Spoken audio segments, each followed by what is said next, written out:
And this is a tutorial on how to make someone look instantly thin, and let me just close this and open a new one. Anyway, I'm going to try and do this tutorial nice and quick so it doesn't bore you or anything.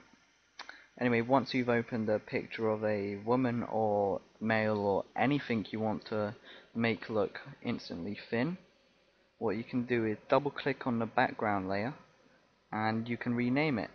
And what this does is it unlocks it, and then what you might want to do is drag it down and make a copy. So to that little picture there, let go, and then go to filter, liquify, and then you come to this screen here. Sorry, my Photoshop is a bit laggy, it's because of the recording equipment.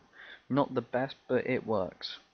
Anyway, once your image has loaded, unlike mine, once it's loaded, to the left you have all the tools you're going to use, and to the right, if I just move there quickly, you have all your brush sizes and density. I'd recommend using a low density like 60 or 77 so it doesn't look too fake.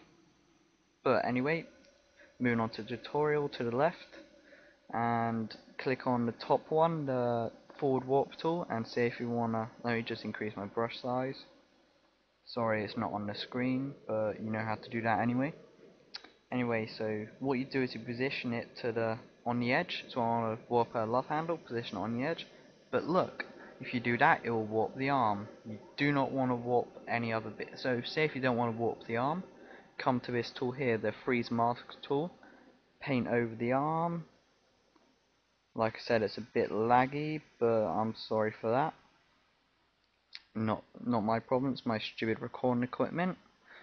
But anyway, so what this does is it freezes that image so you can't warp it, which is very handy. So now what you can do is you go to your warp tool and carry on. So you don't want to place your warp tool in the middle like this.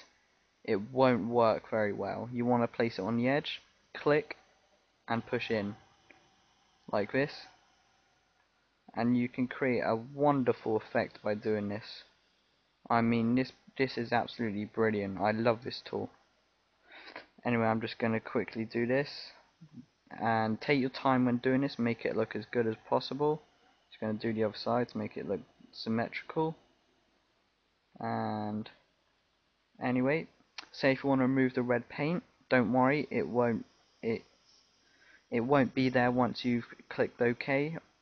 But say if you do want to remove it, go to the full mask tool or press D on your keyboard and just rub it over like so. And this is quite handy because I'll do the arm now. So just say if you want to do the arm, just do this, nice and easy. And you can get images like this off, if you go to Google and type in free stock images, should be the first one, and they're free stock images. And you can get this image off there, I think. So you can practice on this. Anyway, enough of that. Once you're done, but let's just say you've accidentally warped a bit of the arm. Yeah, and that does happen sometimes, and you want to get rid of it.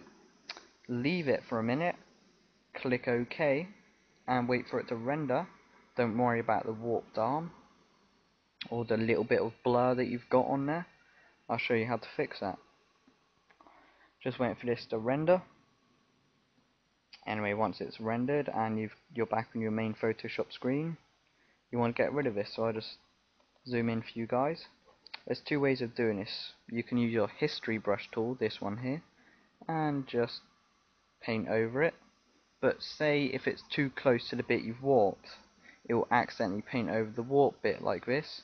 Undo it, and then go to your clone stamp tool.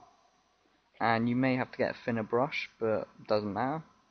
And then hold down the Alt key and click down. I won't go into detail on the clone stamp tool as there's a tutorial on my channel in removing unwanted background images. So quick hint here, hold down the Alt key, click where you want to copy, and then just paste over like this. Not the best way of doing it, but it works. Anyway, once you've finished, you can zoom out and I'll show you the difference. So there's before and there's after. There's a big difference. Anyway, if this has helped you, please subscribe and rate. And if you need any help, send me a message and I will help you out. Thanks for watching. This has been another Global Lemmings production, and there should be more to come.